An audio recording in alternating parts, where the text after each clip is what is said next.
sur cette question de la crise sanitaire et de l'impact politique, il est clair que la période de vaccination va prendre encore plusieurs mois et donc finalement la situation des entreprises va rester très tendue pendant ce temps-là.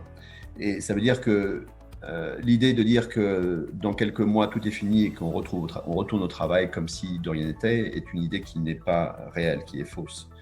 Et donc il faut maintenant garder en tête l'idée que dans la durée, les entreprises vont devoir travailler dans un nouveau monde qui est un mélange de présentiel et de distanciel, dans lequel effectivement la relation entre le salarié et l'organisation va être très différente d'avant.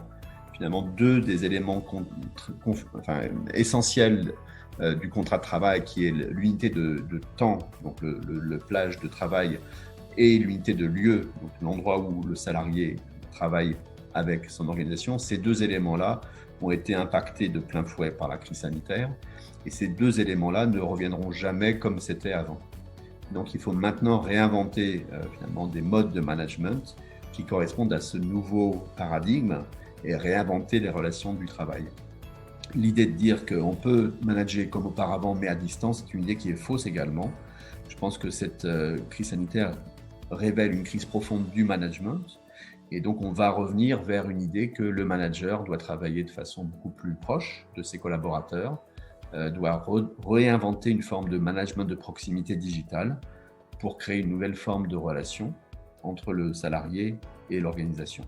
Et les meilleurs managers ont prouvé pendant la crise qu'ils étaient toujours très bons managers, donc capables de motiver, d'engager et de rassurer les collaborateurs.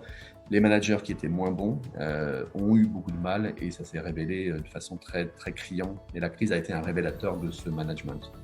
Donc il est important de réinvestir dans l'excellence dans le management, dans des outils comme le feedback, comme la délégation de responsabilité également, et comme le management par les résultats et par les objectifs pour atteindre vraiment une relation professionnelle de qualité, y compris dans une crise sanitaire et y compris au-delà de la crise sanitaire.